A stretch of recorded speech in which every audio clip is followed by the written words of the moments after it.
Com a paz do Senhor Jesus. Amém. Os irmãos podem se sentar, irmãos. Quero agradecer ao pastor Kiomi pelo convite, alegre convite e que nos estendeu. Agradecer nossa querida irmã Vera, que é a matriarca, né? Mãe do pastor Kiomi, e conhecemos de longa data. Trago as saudações do nosso pastor Isval Barbosa, a toda a igreja, ao pastor Kiomi, a família, a esposa, a filha, e também do cooperador Wilson e irmã Keiko, né?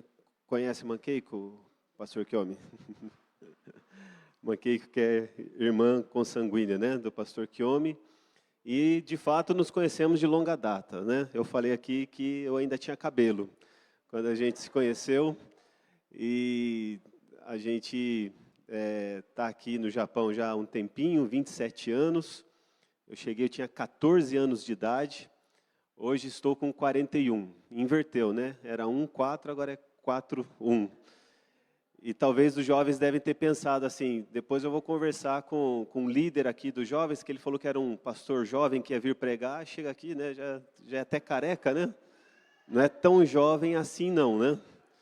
Mas, irmãos, eu comecei a perder cabelo cedo, viu? Eu, com 24 anos, já estava tendo aqueles sinais assim da queda de cabelo. Falei, melhor eu casar logo, senão vai ficar mais difícil. E a Amy Watanabe, minha esposa, aceitou o desafio. E temos hoje uma linda família. Eu, a Amy, minha filha Johanna e o meu filho Noah, que também enviou saudações aos irmãos. Hoje não puderam estar.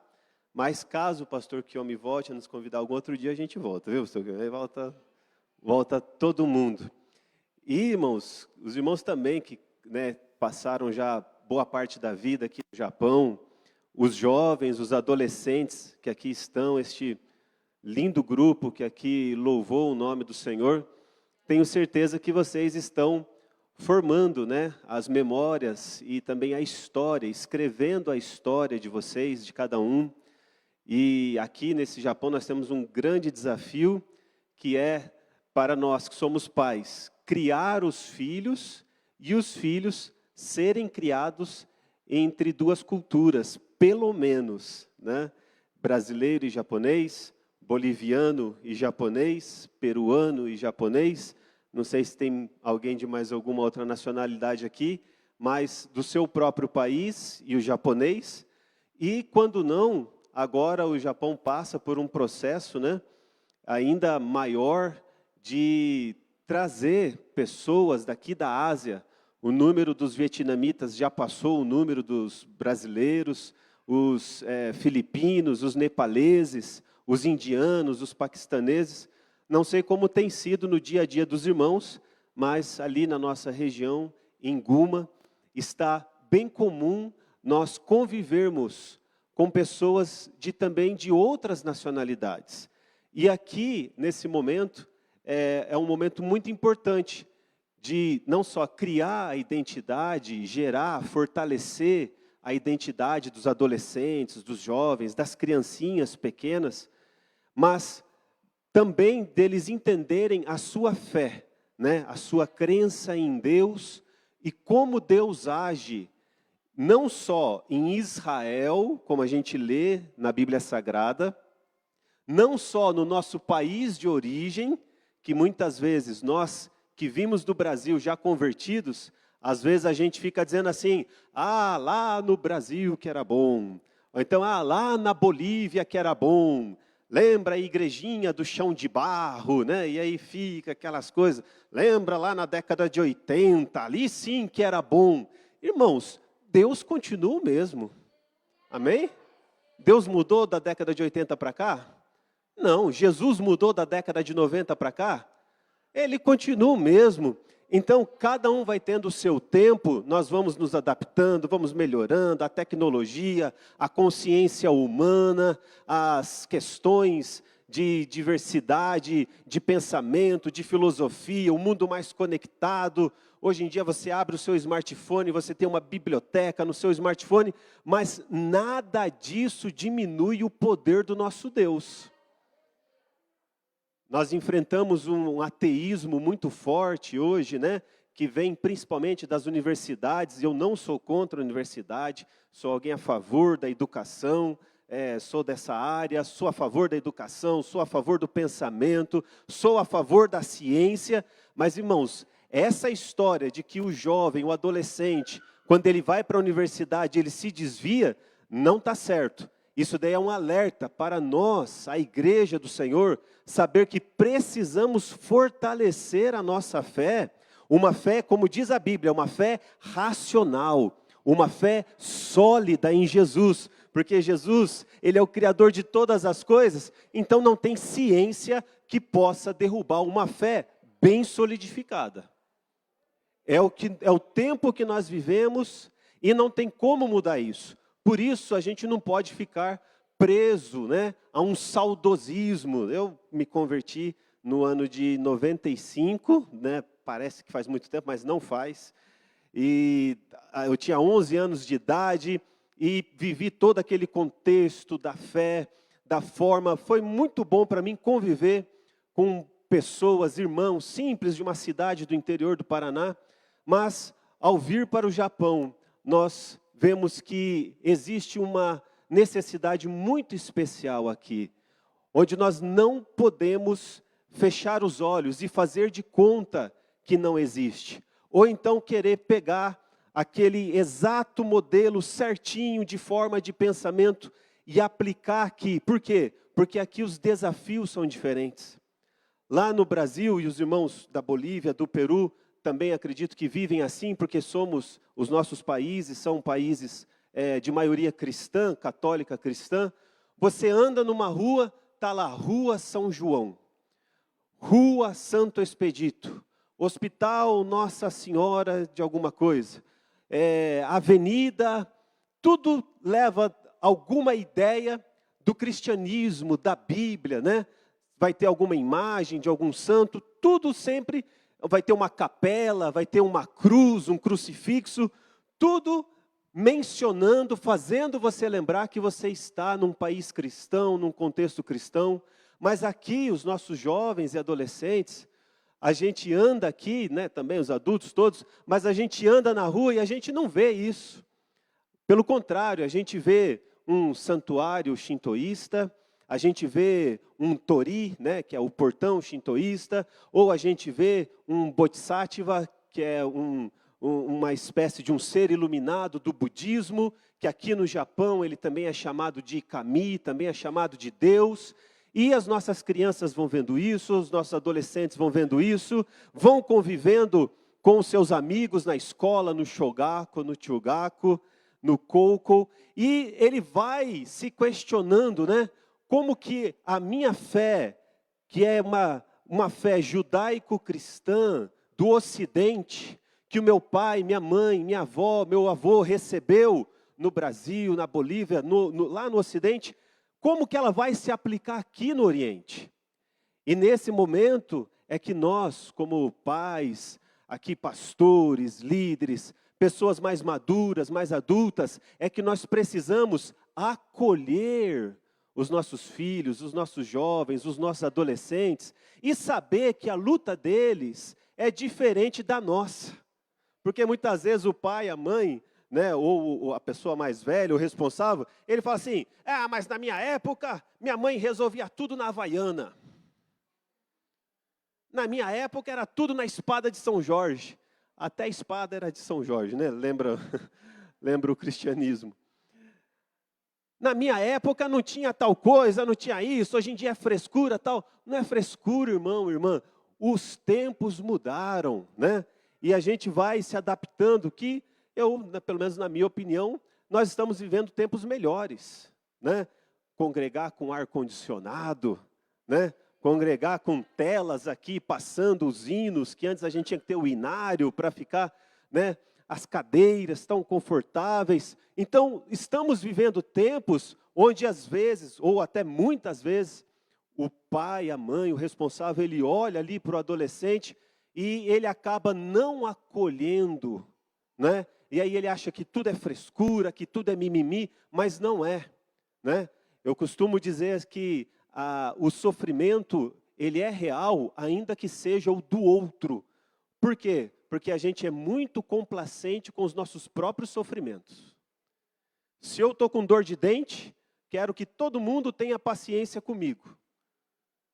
Se eu estou com dor de cabeça, todo mundo tem que ter paciência comigo. Mas quando a dor de dente é do outro, quando a dor de cabeça é do outro, aí eu não respeito. Aí eu faço barulho, falo que está com frescura e por aí vai, né? E nesse quesito de dor aí, dizem até que os homens aguentam mais que as mulheres, né? Não sei se é verdade isso, que o homem não para nada, né? Só quando é uma terrível dor de garganta e a gente cai de cama porque não tem jeito.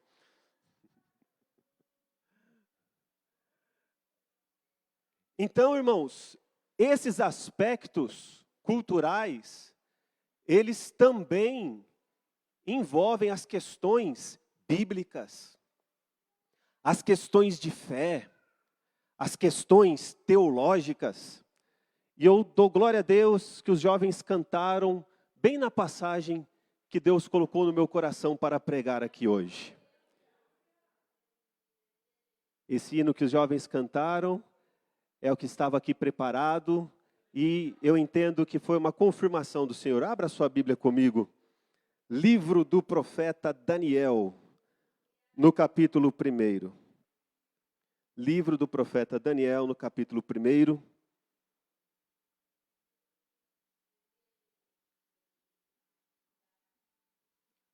Se puder, deixe a sua Bíblia aberta, nós vamos lendo aqui alguns versículos e vamos passando versículo por versículo, pedaço por pedaço. E nós vamos ver que isso que os nossos jovens enfrentam hoje, que nós também enfrentamos, apesar de não ter a mesma idade, mas são os mesmos desafios. E que Deus não está limitado pelos nossos desafios. E muitas vezes, por que não dizer que na maioria das vezes, ou por que não dizer que todas as vezes, é a prova, é a provação que forja o nosso caráter. É a prova, é a luta que nos dá o sabor da vitória. E você passar por uma luta onde você precisa falar em português, em japonês, em espanhol, em inglês. E aí eu estendo o desafio, né, para falar aí na língua dos vietnamitas, dos nepaleses, dos bengaleses. E você nessa luta, em dado momento, você dá uma palavra, essa semente cai numa boa terra, essa boa terra vai fazer com que aquela semente cresça e dê bons frutos. Capítulo 1 diz assim: no ano 3º do reinado de Jeoaquim, rei de Judá, veio Nabucodonosor, rei da Babilônia, a Jerusalém e a sitiou.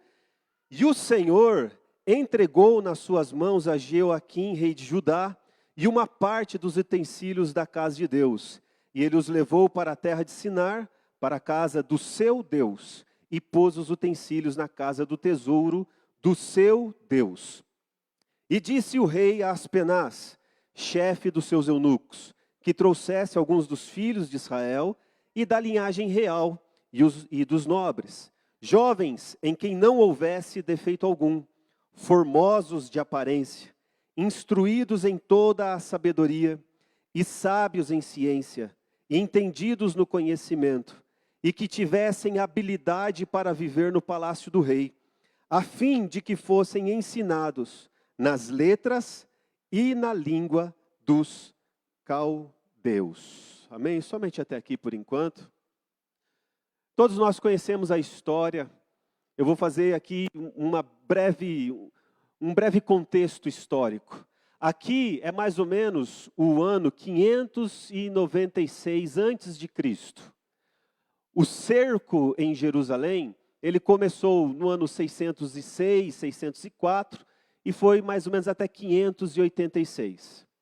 Quando esses jovens foram levados, acredita-se que Daniel e os seus amigos tivessem entre 14 e 17 anos de idade. Eu, olhando aqui os jovens e adolescentes que eu vi, eu imagino que tenhamos alguns aqui mais ou menos dessa idade, entre 14 e 17, mas se você tem 20, 25, você continua jovem. Pode se colocar no grupo aí. E o rei era um rei muito inteligente. Ele era um rei que ele dizia assim: eu quero as cabeças pensantes. Eu quero as pessoas que tenham habilidade, de preferência que sejam jovens, para que venham para o meu reino e aqui eles possam aprender ainda mais, aprender a língua do meu país e servirem o meu reino, porque assim o meu reino vai enriquecer e vai prosperar ainda mais. Irmãos, qualquer governante inteligente, ele faz isso. Não pense que quando o Japão dá bolsas de estudos para pessoas estrangeiras, ou quando os Estados Unidos dá bolsa de estudos para pessoas estrangeiras, que eles não estão buscando as cabeças mais pensantes. Não pense que é só um ato de bondade, não. Por quê? Porque todo país quer as pessoas com as melhores habilidades. Pessoas que trabalhem bem na área da tecnologia, da informação, na tecnologia e informática, que saiba fazer aí, trabalhar com linguagem, Java, Python, C Sharp, né? Se você tem interesse aí, jovem, na área, é uma boa carreira para você fazer, para você trabalhar, altos salários. Então, né, eu quero ter uma profissão no futuro, se você ainda está no Chugaku, no Coco, e pensa em ir para o Daigaku, olha, uma boa área, tecnologia, vou trabalhar com IA, inteligência artificial, eu vou trabalhar com robótica. O rei, ele era inteligente, ele queria essas pessoas, que trabalhem bem com matemática, que trabalhem bem com história, com geografia, que trabalhem bem com a medicina, com biomedicina, que trabalhem com manipulação de remédio, físicos e astrofísicos, que possam trabalhar investigando o nosso espaço, pessoas inteligentes que possam trabalhar com química, com elementos químicos, com microscópio. Irmão, você ter uma fé, jovem, adolescente, você ter uma fé não quer dizer que você não deva estudar as ciências da natureza. Não, não, não, pelo contrário. Por você conhecer quem é o Criador de tudo que existe no universo, no espaço sideral, ou debaixo das profundezas das águas, ou do planeta, né, como até hoje os seres humanos não sabem muito bem como é o núcleo do planeta Terra. Se você aprender sobre isso, Deus vai te abençoar. Vou fazer uma pergunta. Qual é o jovem aí que quer trabalhar numa linha de montagem quando fizer 20 anos de idade? Montando, apertando parafuso lá na linha de montagem. Levanta a mão aí. Não? Quem é o jovem que quer trabalhar no Gemba? Destruindo casa, pegando sol, pegando chuva? Levanta a mão aí. Quem é o adolescente, o jovem que quer trabalhar soldando? Como eu trabalho soldando. Nesse calor de 38 graus. Os irmãos sabem a delícia que é. A não ser quem trabalha, aí sabe. Tem algum jovem que quer? Não? Tem algum jovem aí que quer fazer Daigaku e ter uma profissão que trabalha no ar-condicionado? Tem algum? Levanta a mão. Nenhum? Só um? Tem uma lá atrás. Tem aqui uma mãozinha levantada. Tem mais alguém? Tem? Outra mão ali levantada. Espera aí, jovem. Se você não quer trabalhar numa linha de montagem e também não quer trabalhar no ar-condicionado, você está pensando que você não vai trabalhar? Ó, pai e mãe, fique esperto aí, hein? Faz igual aquele passarinho, começa empurrado para fora do ninho. Vai fazer alguma coisa, rapaz.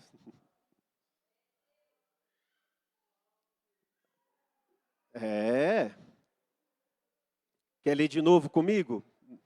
Lê de novo comigo para você ver que não sou eu que estou inventando moda. Leia o versículo 4.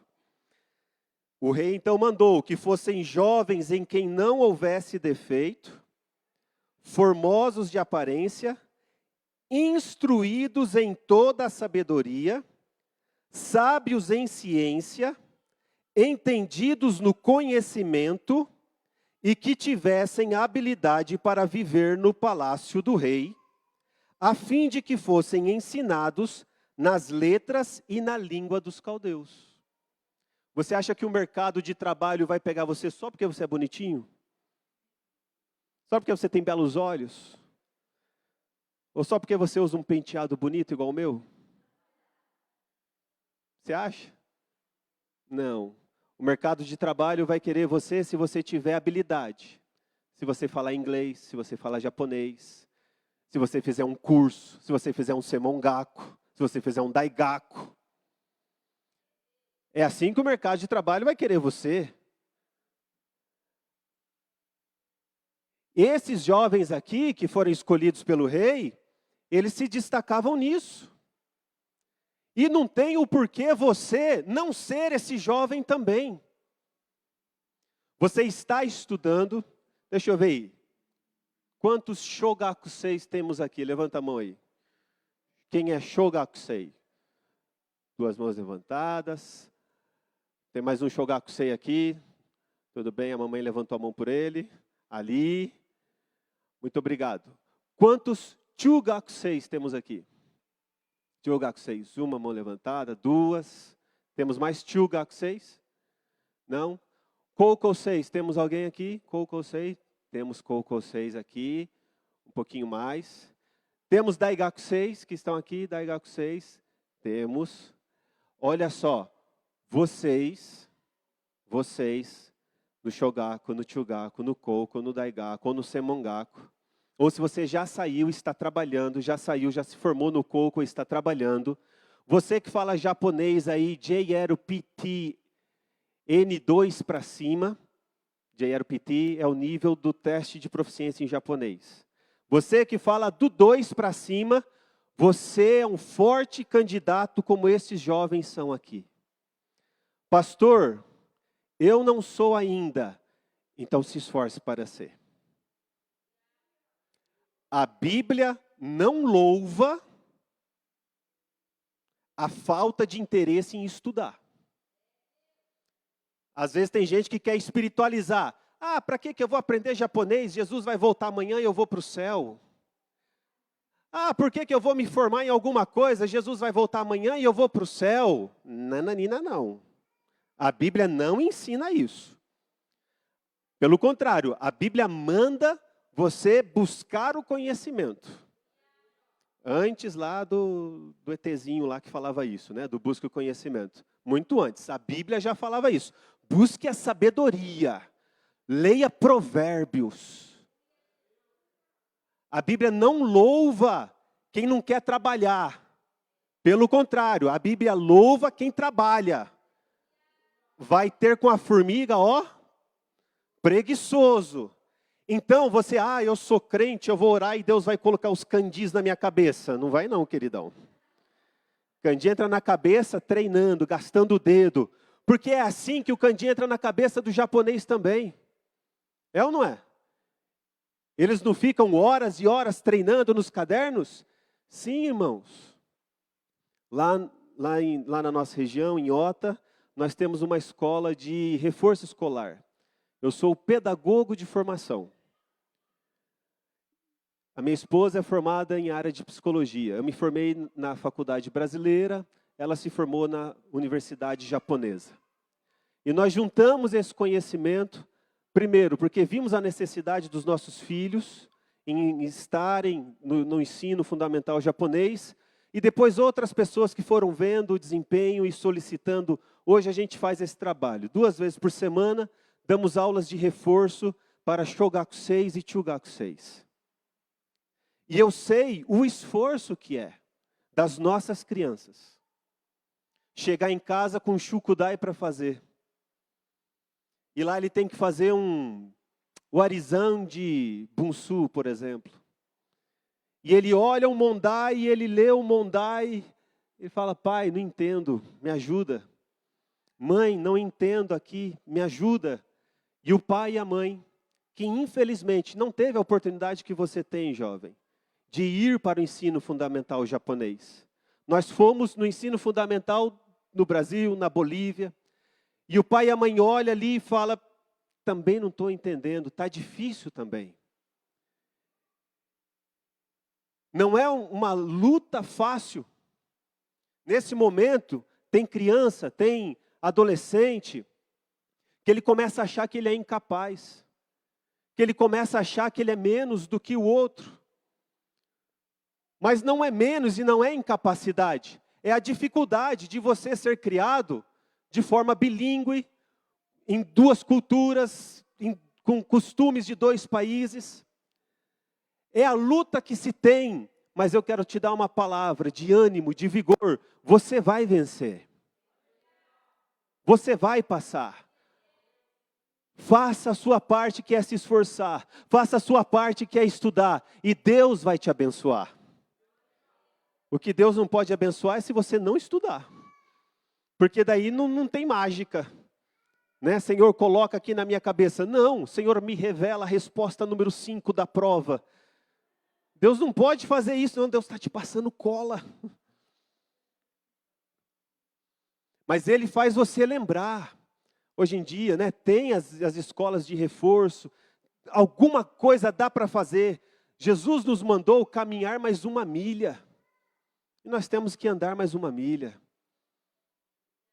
Com os nossos próprios filhos. Jornada dupla. A gente trabalha na fábrica, chega em casa, tem que cozinhar, tem que limpar a casa e passar o aspirador. E vai batendo a roupa na máquina e vai passando o aspirador com uma mão e com a outra vai mexendo o feijão. Né? Aí o marido faz zangô, geralmente, né? Se a esposa faz também, compreendo. Mas aí, geralmente é o marido que chega um pouco mais tarde em casa, aí o marido já quer jantar também. Aí o maridão, lava a louça, hein, maridão? Dá uma força lá, passa aspirador também, viu? Debaixo do sofá, lavar o banheiro com a buchinha. Faça isso, em nome de Jesus. E aí a criança ali perguntando do Shukudai ao mesmo tempo e tudo mais. E parece, irmãos, que é uma luta que não vai ter resultado, mas vai ter resultado sim. Vai ter resultado. A árvore, ela demora sim para dar os seus frutos, mas quando ela começa a dar fruto, irmão, você olha para trás e fala, valeu a pena esperar. Não desista. Não desista da sua família. Não desista do seu casamento. Não desista. Estamos em um país onde parece que é fácil desistir, separar-se, né? Porque a esposa já ganha, tem o seu rendimento, aí fala, eu acho que eu já dou conta aqui com os meus 250 por mês, as mulheres às vezes ganham mais também, meus 300 por mês aqui eu já dou conta sozinho, não preciso do meu marido. Não, irmão, irmã, em nome de Jesus, não faça isso. Fique na labuta do dia a dia. Esses jovens aqui, eles ficaram na labuta do dia a dia, e diz que o rei, no versículo 5, lhes determinou a ração de cada dia, da porção do manjar do rei e do vinho que ele bebia, e que assim fossem criados por 3 anos, para que no fim deles pudessem estar diante do rei. Tem projeto na vida, e por que não dizer que a maioria dos projetos da vida, eles levam tempo para fazer, para serem concluídos. O Shogaku é um caminho aí de 6 anos. Chugaku, 3 anos. Koko, 3 anos. Daigaku, 4 anos. Você compra um carro parcelado, 4 anos, 5 anos, até quitar a última parcela. Você vai fazer um empréstimo aí para a universidade, aí fica pagando mais 5, 10 anos. Você compra uma casa, fica 20, 25, 30 anos pagando. Algumas coisas na nossa vida, e repito, a maioria delas, são processos que levam tempo para concluir, para dar o fruto que você está esperando. Mas quando você pega o certificado, quando você pega o diploma, quando você pega lá a última parcela, você fala, glória a Deus, porque eu venci. Irmãos, não nos comparemos, jovens e adolescentes, não se comparem com o que vocês veem nas redes sociais. Você pega lá a vida do influencer, pega lá a vida do futebolista, o jogador de futebol, pega lá da modelo, e eles estão em mansões, e o café da manhã deles é um banquete, melhor do que esse banquete de Nabucodonosor aqui, e ele faz stories, e está sempre sorrindo, sempre bonito. Ah, porque eu paguei 15 mil reais aqui nessa bolsa, porque eu paguei 30 mil reais aqui nesse chinelo. E você fala, meu Deus do céu, como eu sou triste, como eu sou infeliz. Isso não é verdade. Não é verdade. Esses jovens aqui, Daniel e os seus amigos, eles estavam no palácio do rei. Imagine o glamour que era estar no palácio do rei. Eles poderiam ficar soberbos. Eles poderiam ficar em êxtase e perder o seu senso de realidade e falar, agora eu vou me deleitar com os manjares do rei aqui, vou fazer aqui meu stories no Instagram, na rede social, e aqui eu vou mostrar aqui, olha, a minha vida tão maravilhosa, para que todas aquelas pessoas fora do palácio, que estão passando fome, possam ver que eu sou melhor do que elas. Eles não fizeram isso. Nós conhecemos a história e os jovens cantaram. Daniel e seus amigos disseram, não queremos nos contaminar com o manjar do rei. Não queremos essa vida do jeito que estão apresentando para a gente. Essa aqui não é a vida real que Deus criou para nós. A vida onde você valoriza quem está lá fora e despreza quem está aqui dentro. Eu já vi jovens que, por terem crescido aqui no Japão, e aí ele passa a falar mais a língua japonesa do que a língua portuguesa. Eu respeito as famílias que optam por fazer isso. Mas uma coisa nós não podemos abrir mão, é da comunicação entre pais e filhos. Você conversar com seu filho, e você, jovem adolescente, conversar com seu pai e com a sua mãe. Como foi o seu dia hoje? Não tem problema, chegou do Zangueô, você só vai ter 30 minutos juntos, não tem problema, aproveita os 30 minutos. Tira o telefone da mão, deixa longe e fala, se eu vou ter só 30 minutos hoje aqui com os meus filhos, com o meu cônjuge aqui, marido e mulher, vai ser 30 minutos de olho no olho. Falando e ouvindo, perguntando, como foi o seu dia? Ainda que seja em japonês, Kyodo data, aconteceu alguma coisa? Fala para mim, conversa. Como é o nome do seu amigo? Como é o nome da sua amiga? O que você está sentindo? Lá na hora de colocar para dormir, você sabe, o pai sabe, a mãe sabe, a gente lê. Os filhos, assim, só não lê mais que Deus, porque Deus lê a alma. Mas a gente lê os filhos tranquilamente.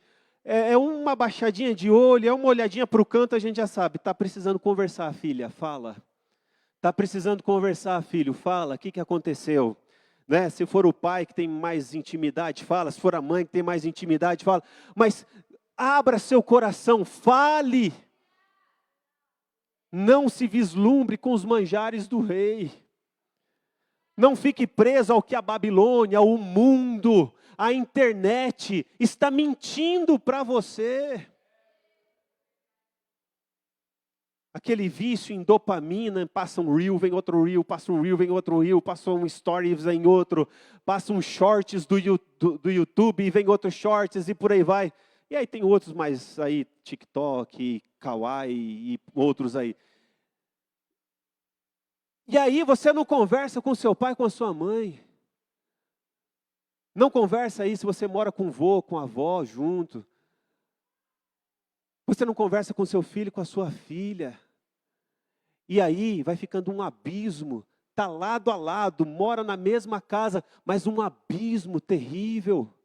Onde não tem mais comunhão, não tem mais fraternidade. Não fiquemos embriagados com o vinho do rei. Irmãos, o vinho aqui, que eu vou chamar o vinho do diabo, tipificando, usando alegorias, usando analogias, é esse vinho do diabo que tira a nossa sanidade mental, que mexe na cabeça até mesmo das crianças. Esses dias eu estava vendo um procurador conversando com uma criança, e a criança dizia, eu vou falar aqui por analogia, para que os irmãos que são adultos entendam, mas em cometer um crime, né, horrível contra os próprios pais, e o procurador perguntava para a criança, por que você queria fazer isso? E ele dizia, porque eu vi no YouTube, apareceu mandando eu fazer, e aí eu ia fazer. Mas uma criança ainda, de 7 anos de idade. Irmãos, por quê? Porque estamos nos embriagando com o vinho deste rei, deste mundo, que é o diabo, que é o secularismo, que quer afastar o coração dos pais e dos filhos e dos pais. Não é assim que termina o Antigo Testamento? Quando ele fala de João Batista que viria, prepararia o caminho do Senhor Jesus, e eles tinham uma missão, e essa missão era converter o coração dos pais aos filhos e dos filhos aos pais. Sabe por quê? Porque é mais fácil colocar um smartphone, um tablet na mão da criança e do adolescente, porque assim ele fica quieto e ele deixa eu fazer as coisas que eu quero. É mais fácil colocar um tablet, um smartphone na mão da criança, enquanto eu também fico no meu tablet e no meu smartphone, e os corações vão se separando. Daniel disse, não vou me contaminar com o vinho deste rei. Se você está viciado nisso, de fato é um vício em dopamina, ore a Deus, coloque um timer no seu smartphone, faça um pacto com sua esposa, com seu marido, com seus filhos, e diga, o tempo que a gente estiver em casa, aqui, todos presentes, o telefone fica lá em cima da estante, e nós vamos falar uns com os outros. Nós vamos assistir um desenho juntos, vamos assistir um filme juntos, vamos ler um livro juntos, vamos ler a Bíblia juntos, vamos jantar juntos. Jante-se à mesa com seu filho e com a sua filha. Coloque uma mesa na sua casa. Se você faz iaquim, procura um horário, ou no café da manhã, ou no café da tarde. Se você trabalha em horários trocados, faça isso no sábado, no domingo. Mas tenha uma mesa onde a paz do Senhor reina na sua casa e na sua família. Por que que o rei da Babilônia queria fazer uma mesa para os jovens? Porque ele sabe, e até hoje, o rei deste mundo, que é o diabo, ele sabe que as pessoas estão em busca desse companheirismo. Por isso que ele cria as tribos, por isso que ele cria os grupos, por isso que em todo lugar, em todos os países, em todos os costumes, em todos os povos, as pessoas se juntam em grupo, porque o ser humano, ele é um ser sociável. O ser humano não é feito para andar sozinho. Está já embutido no interior do ser humano, que ele é um ser que precisa se relacionar, e por isso que uma igreja é importante, por isso que a sua família unida, podem ser 2, 3 ou 4, mas estarem juntos no mesmo ambiente é importante, porque o Senhor fez você para ser assim. E o diabo sabe, se você não fizer esse grupo na sua casa e fortalecer, se você não fizer na igreja esse grupo de pessoas que se amam em comunidade, o diabo, o rei deste mundo, e quando fala o mundo, fala do mundo como sistema. Não que o diabo seja dono do mundo, quem é dono do mundo é Deus. Mas desse sistema mundano que afasta o ser humano de Deus, é ele quem coloca. E aí ele cria esses grupos. E aí o seu filho vai encontrar um grupo de amigos lá na escola, que vai começar a colocar os conceitos, as ideias, e daqui a pouco você fala, o que é isso, meu filho? De onde você ouviu isso? O que é isso, minha filha? De onde você ouviu isso? Mas foi da escola. Que pensamento é esse? De onde veio? Se você não começar, igual um bom pastor, vai tirando os carrapichos, né, da lã da ovelha, daqui a pouco aquilo começa a adoecer. E daqui a pouco seu filho começa a não mais querer te ouvir.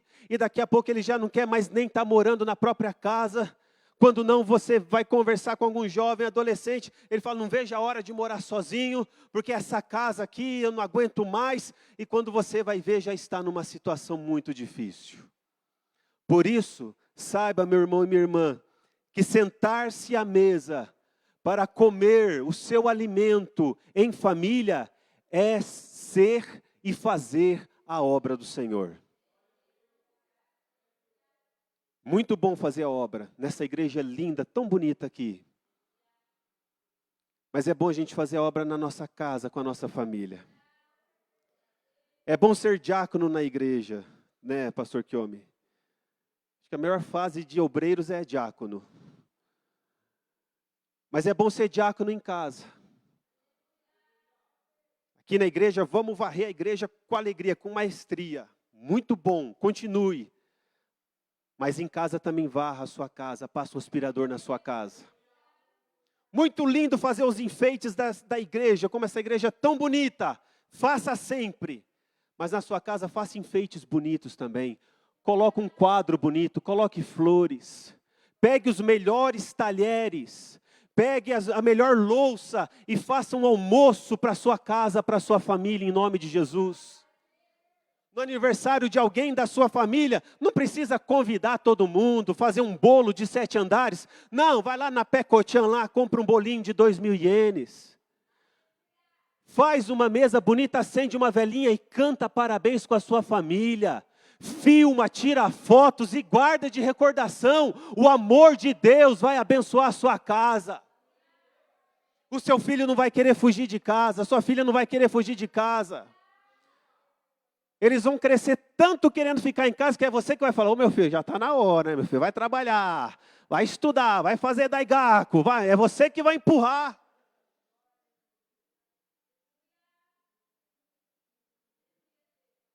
Porque senão, irmãos, o diabo coloca todo tipo de manjar e os nossos jovens vão. Porque estão em fase de formação ainda, jovem, adolescente. O seu cérebro não está totalmente desenvolvido. Ele vai se desenvolver até o início da casa dos 20 anos ainda.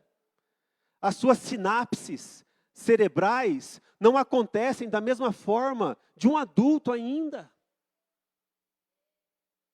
O adulto para assim diante de uma obra de arte, fala: meu Deus, olha que coisa linda que esse pintor aqui fez. Para diante de uma escultura e fica ali apreciando a arte. Olha que escultura maravilhosa. O adolescente está assim: vambora, pai, vambora, mãe. Fica vendo pedra. Ele ainda não entende a importância que é aquilo. Irmãos, eu sou pai de adolescente, eu sei como é. O que eu estou pregando aqui não é teoria, é prática. Aí você fala assim: mas meu filho, isso aqui estava no Japão no ano 400, ou seja, há 1.600 anos atrás, isso aqui já estava aqui. O Brasil nem tinha sido descoberto ainda. Tá bom, pai, mas eu quero comprar aquele negocinho lá no Ryakuen. Aí você fala: meu Deus, que continue o desenvolvimento cerebral deste ser, para que ele se torne um ser humano completo.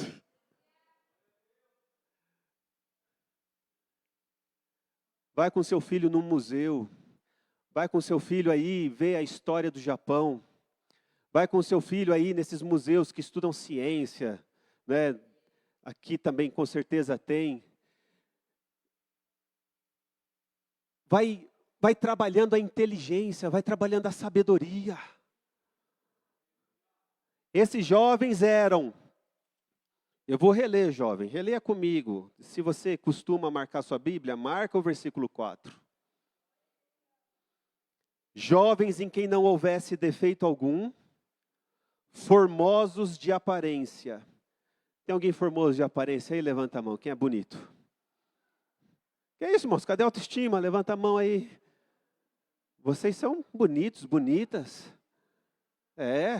Japonês na sua escola, no seu trabalho, nunca falou assim: ó, você é bonito, tem um olho grande. Não, ó, você é bonito, eu queria ter o cabelo assim enroladinho igual a você. Nunca falaram isso para você? Não, tenho certeza que já. Ah, eu queria ser assim igual a você. Você fala, você é feliz, você sorri. Formosos, bonitos.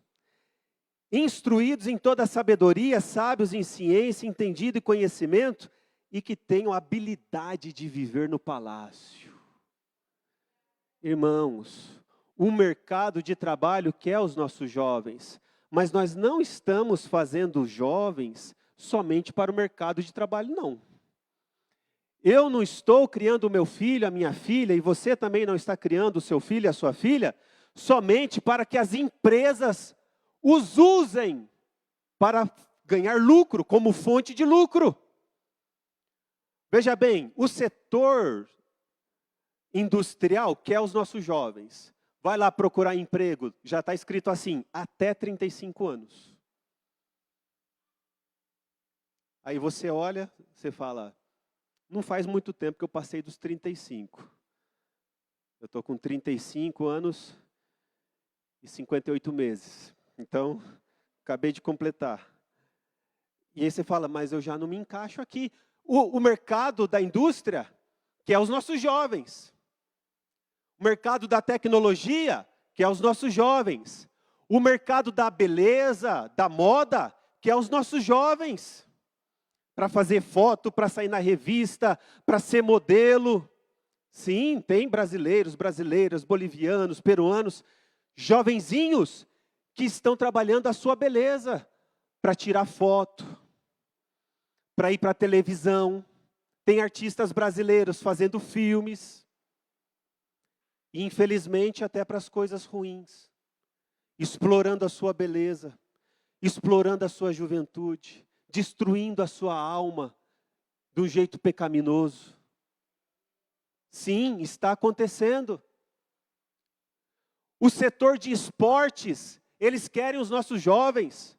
Oh, esse aqui joga futebol muito bem, vem para a minha escola, vem para o meu daigaku. Oh, esse aqui joga futebol muito bem, vem para cá. Olha, esse daqui luta karatê, esse aqui luta judô. Ah, você é gaikokudin é forte, né? Vem aqui para o meu time. Eles querem explorar todos os setores. Eles querem os nossos jovens com essas habilidades. Mas não estamos fazendo, criando, trabalhando na alma e na mente dos nossos filhos só para que eles preencham o mercado de trabalho. Nós estamos trabalhando também futuros homens e mulheres que serão cheios do Espírito Santo, que serão missionários e missionárias nesta nação, que vão pregar a palavra do Senhor com ousadia, que vão aprender a Bíblia Sagrada para pregar o Evangelho para esta nação. Porque o que o rei queria aqui no versículo 4 é tudo que um japonês também pode ter. Beleza, força, juventude, inteligência, mas dá uma olhadinha comigo no versículo 8, aí na sua Bíblia.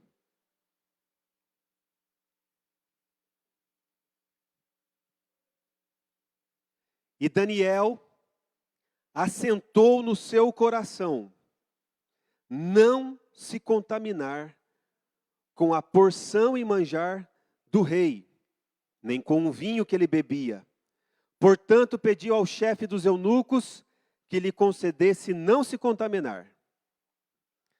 Ora, versículo 9, deu Deus a Daniel graça e misericórdia diante do chefe dos eunucos.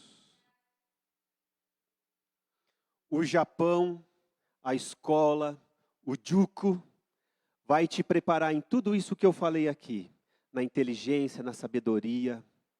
Estuda bem kanji, estuda bem kokugo, estuda bem shakai, estuda bem sugaku, estuda bem rika. Estude bem, seja um bom aluno, aprenda. Pastor, aprender kanjis? Sim, Daniel também foi estudar a letra cuneiforme que era aqui da Babilônia. Você acha que calcular o mensek de um triângulo ou calcular o enshu de um círculo é só coisas de hoje? Não. Nessa época de Daniel já existia geometria também. Ah, por que eu tenho que ficar estudando aqui a raiz quadrada e tal? Na época de Daniel já existia também. Então não era só ser cheio do Espírito. Isso aqui, a escola, o seu esforço, o apoio do pai e da mãe, vai fazer você entrar para uma vida no seu trabalho, ter uma vida melhor e mais estável. Mas tem uma coisa que a educação japonesa não vai te dar. Tem uma coisa que você não vai comprar no Juko. Tem uma coisa que você não vai comprar no Daigaku, que é o que está no versículo 9. Deus dá a Daniel graça e misericórdia. Mais para frente, você não precisa abrir, mas mais para frente, numa outra ocasião, a Bíblia vai dizer que em Daniel havia, segundo a linguajar deles, o Espírito dos deuses santos. Porque Deus tinha dado para Daniel luz, inteligência e sabedoria. Quem é que está falando aqui é a mãe do rei Belsazar. Como ela não era judia, ela não conhecia o Deus único, ela se lembrou de Daniel lá para frente, não é no capítulo 1 aqui, eu estou avançando na história. Mas lá na frente ela vai se lembrar, vai dizer, olha, na época de Nabucodonosor, tinha um homem aqui que ele tinha o espírito dos deuses. Quando você vai conversar com um japonês, e você vai falar sobre Deus, ele vai perguntar assim, qual Deus? Porque aqui tem milhares ou até milhões de deuses. E ele pode olhar para você e falar assim, olha, você tem uma coisa diferente. Qual Deus que te abençoa? Qual dos deuses? Mas eu sei que você tem um espírito diferente. Esse espírito, essa graça, essa misericórdia, você, jovem, adolescente, só pode receber diretamente de Deus. Por isso você, jovem adolescente que está ouvindo esta palavra, não basta somente ficar assim, meu pai já é crente, então está tudo bem. Minha mãe já é crente, então está bom. Não, não, não, não. É você que tem que buscar, jovem. É você que tem que ler a sua Bíblia. É você que tem que fazer a sua oração.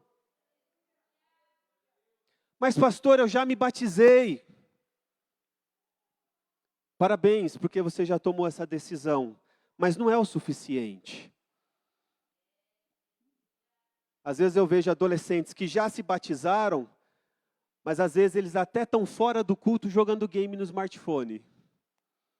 Aí você diz assim, mas você já é batizado, já era para você ter consciência. Então é sinal que não atingiu ainda a completa consciência. Que bom que deu o passo de fé de se batizar, mas não se garanta que batizou já está tudo ok. Não é assim. Daniel assentou no seu coração. Pergunta aqui para você, jovem adolescente. Foi o pai dele que falou assim, olha Daniel, você tem que fazer isso, isso, isso. Foi o pai dele que falou? Não. Jovem adolescente, foi a mãe do Daniel que falou assim, olha, se lembre que você tem que fazer isso, isso, isso, isso. Foi a mãe de Daniel? Daniel assentou no seu coração. Ele estava longe do pai, ele estava longe da mãe, agora era ele sozinho.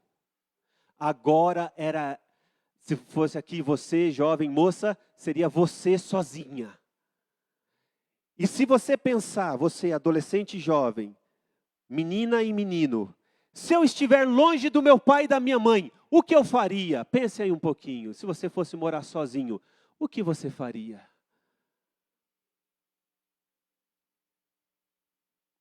Se você está pensando em fazer coisas boas, Deus te abençoe.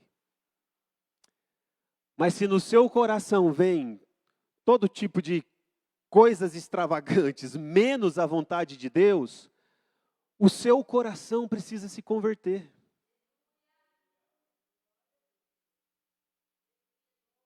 Daniel assentou no seu coração. Pensa aí, adolescente, pensa aí, jovem, como está o seu coração? O Espírito Santo fala diretamente ao seu coração? O Espírito Santo de Deus fala à sua consciência diretamente? Quando você pensa assim, vou vou me esbanjar no manjar do rei. Aí o Espírito Santo vem e te convence, fala, faz isso não. E você sente vergonha, fala, é verdade, Espírito Santo, não vou fazer. Se o Espírito Santo de Deus, ao falar na sua mente, no seu coração, gera arrependimento, glória a Deus, você está convertido. Mas se não é o Espírito de Deus, é o pai e a mãe, que ainda está tendo que puxar você e fazer, faça por obediência, mas peça também conversão real da parte de Deus. Ele estava longe do pai e da mãe, e ele recebeu da parte de Deus graça e misericórdia. Você deseja receber mais dessa graça e misericórdia da parte do Senhor? A Bíblia diz que só tem um jeito, é pedindo. Peça a Deus e Ele vai dar. Peça a Deus, se a Bíblia diz que Deus não dá a conta gota não, Ele derrama do seu Espírito Santo. E as pessoas lá fora vão dizer, não sei qual é o Deus dele, mas ele tem um Deus poderoso. Ele tem um Deus que faz diferença. Ainda esse ano, eu estava numa montanha aqui entre Nagano e Guma, e eu estudo religiões da minha pós-graduação, da universidade, e eu estava num santuário shintoísta que é lá em cima. Você sobe assim e vai uma escadinha. Aquele santuário está ali há 1.500 anos. E eu subi e fui, cheguei até meio cansado. Lá em cima, na última casinha, porque santuário shintoísta geralmente tem várias casinhas para vários deuses diferentes. E eu estava com um pastor do Brasil, amigo, e eu disse, vamos ficar aqui de longe olhando para você ver como é a prática dele. E um senhor estava lá fazendo a oração. E eles colocam a oferta na caixinha, eles precisam balançar a corda para tocar o sino, aquilo lá quer dizer que está acordando, chamando a atenção do Deus daquele santuário ali. E aí ele bate palmas também para chamar a atenção, ele faz uma rápida oração, se curva e sai. Quando ele estava saindo, eu o abordei, porque estávamos ali à porta, falei, senhor, só poderia conversar um pouquinho, tudo bem, tudo bem? Estamos fazendo uma pesquisa aqui dos nossos estudos de religião. E olha só que interessante, né? O senhor sai lá da sua casa, perguntei onde cidade onde ele morava, era alguma cidade aqui na região. O senhor saiu da sua casa, veio até aqui, muitos quilômetros de distância, e aí o senhor deixou o carro lá embaixo, o senhor subiu essa escadaria até chegar aqui em cima. Era um dia que estava meio úmido, estava meio frio, só para fazer a sua oração. Como que é o nome do Deus desse lugar aqui? Sabe o que ele me disse? Não sei.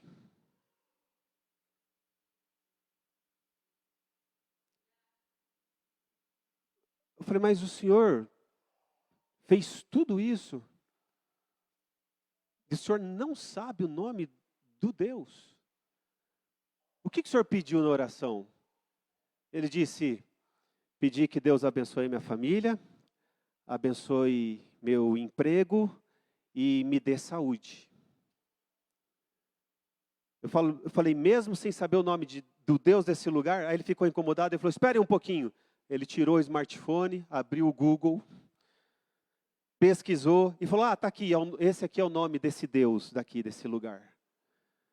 Depois eu pesquisei, era o Deus que abençoa a família, tal e tal e tal. Irmãos, esse povo tem sede de Deus também. Não importa o nome do Deus. A alma deles sente a mesma necessidade que a nossa alma sente. A Bíblia diz em Eclesiastes, se não me falha a memória, no capítulo 2, que Deus colocou a eternidade no coração do homem. O ser humano tem a eternidade no coração e por isso ele busca o que é eterno. Quando a sua alma sente sede, vontade de algo eterno, o diabo ele quer disfarçar, ele quer te distrair com as coisas deste mundo. Por isso que ele oferece banquetes para te dar todo dia uma gotinha daquilo que é terreno e que se acaba, para tentar satisfazer uma fome e uma sede que você tem, mas é de algo eterno. Então, assim como os babilônios precisavam saber que o Deus de Daniel era o Deus criador dos céus e da terra, o único Deus, o Japão também precisa reconhecer e saber que existe um único Deus criador dos céus e da terra. E Deus conta conosco que aqui estamos. Deus conta com você que aqui está.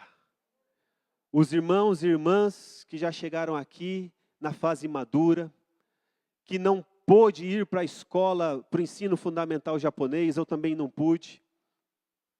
Nós aqui da primeira e segunda geração que abrimos caminho para que essa terceira geração aqui de adolescentes e crianças e jovens possam ter uma vida melhor, nós também estamos fazendo a nossa parte e continuaremos fazendo a nossa parte. Pode ser que a gente não consiga falar o japonês tão perfeitamente como os nossos adolescentes e jovens estão falando, mas essa parte aqui, de ser cheio do Espírito, ter graça e misericórdia, isso aqui o Senhor nos dá. Isso aqui não precisa falar muito japonês não, basta dar um sorrisinho, um tapinha na costa, um Ohayou gozaimasu mais feliz, e o japonês vai falar, eu gostei desse rapaz aí. Você abre o Google Tradutor, dá seu jeito, e você consegue transmitir também, e falar, existe um Deus Criador que se importa com você. Irmãos, com a permissão aqui do pastor Kiyomi, vamos ficar em pé para orar ao Senhor?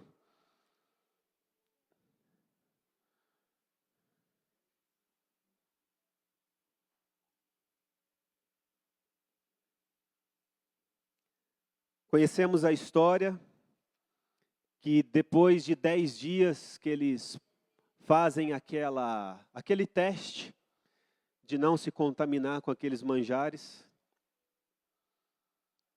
Daniel e seus amigos são encontrados visivelmente em melhor condições do que os outros jovens das outras nações e dos outros deuses. Era visível, era perceptível que eles se destacavam. Deus fez um milagre na vida de Daniel e seus amigos, a ponto das pessoas perceberem e não terem como contestar que aqueles jovens se destacavam. Meu irmão, minha irmã, jovem, menino e menina, veja bem, preste atenção no que eu vou falar. O que eu vou falar aqui não tem a ver com xenofobia, até porque eu sou alguém, até onde eu sei, um dos que mais bate contra xenofóbicos. Um crente, principalmente um crente, que fala assim, ai, esses indianos que estão aqui, ai, esses nepaleses que estão aqui, não faça isso. É feio. Não faça isso. Preste bem atenção. O nosso destaque não está em ser brasileiro, boliviano, peruano. Não é esse o nosso destaque. O nosso destaque será ser este jovem, esta jovem, que tem o Espírito do Senhor que faz a diferença. Aqui está o destaque. O japonês, o seu professor, sua professora, o seu chefe, o seu companheiro de trabalho, ele vai falar assim, olha, aqui trabalha gente de todas as nacionalidades. Trabalha japonês, trabalha vietnamita, trabalha bengalês, trabalha brasileiro, peruano, mas você se destaca. Você é boliviano? Até entre os bolivianos você é diferente. Você é brasileiro? Até os outros brasileiros que eu já conheci, você é diferente deles também. Isso prova que a diferença não está na nacionalidade, a diferença está em ser cheio do Espírito do Senhor. Você quer ser cheio do Espírito do Senhor? Você pode levantar sua mão aí mesmo onde você está e nós vamos orar. Faça um compromisso com o Senhor. Não precisa fazer o compromisso diante da igreja, não precisa. Aí mesmo onde você está. Faça como Daniel. Daniel assentou em seu próprio coração. Seu pai não pode fazer voto por você. Sua mãe não pode fazer voto por você. Marido, sua esposa não pode fazer voto por você. Esposa, seu marido não pode fazer voto por você. O voto é individual. E diga, Senhor, eu faço hoje um compromisso. Eu quero que eu, a começar por mim, seja como Daniel e seus amigos.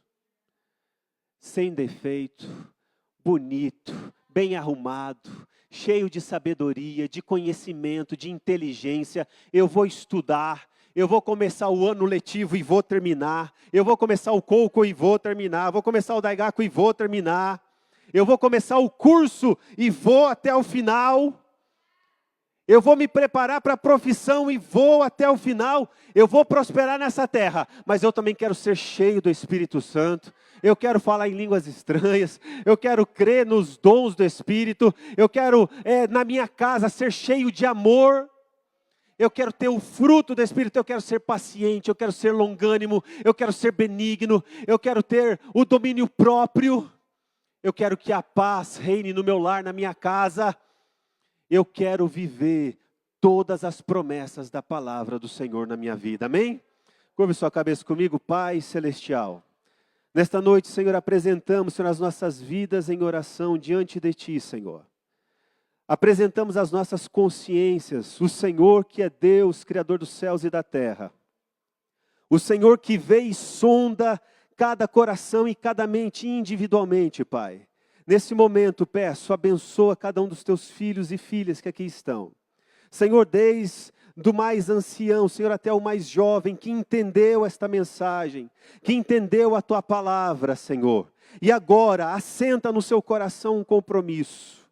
Pai, eu te peço, vai trazendo, Senhor, o quebrantamento, vai trazendo, Senhor, o arrependimento, vai trazendo, Senhor, a reconciliação, vai trazendo, Senhor, o perdão, vai trazendo, Senhor, a tua paz, o teu amor, Senhor, o teu amor que abraça, o teu amor, Senhor, que abrange, o teu amor, Senhor, que perdoa, o teu amor que levanta o caído, Senhor, e enche do teu Espírito Santo, aleluia, o teu Espírito, Senhor, que reviveu, como lá no vale de ossos secos, na visão de Ezequiel, que também venha reviver, Senhor, a fé, a coragem, a ousadia, venha, Senhor, colocar em pé, Senhor, os planos e os projetos, Senhor, que foram deixados de lado, aquilo que o Senhor chamou, que o Senhor convocou, aquilo que o Senhor orientou, Pai. Eu te peço, Senhor, em nome de Jesus, vai, Senhor, restaurando, vai trazendo, Senhor, a fé, Senhor, ao coração daquele que está abatido, vai trazendo, Senhor, a Tua graça e a Tua misericórdia e um Espírito excelente, para que seja visível, Senhor, a transformação de vida, para que seja visível, Senhor, a reconciliação familiar, para que seja visível, Senhor, a graça, a misericórdia, a alegria na vida dos Teus filhos, que os japoneses vejam, Senhor, que os outros brasileiros, bolivianos, peruanos, de todas as nacionalidades, vejam e percebam que o Senhor está fazendo uma grande obra nesta nação e começando, Senhor, pelas nossas vidas. Assim eu te peço e te agradeço em nome de Jesus Cristo. Amém. Amém. Glória a Deus. Deus abençoe. Aleluias. Pastor Kiyomi. Moyudi.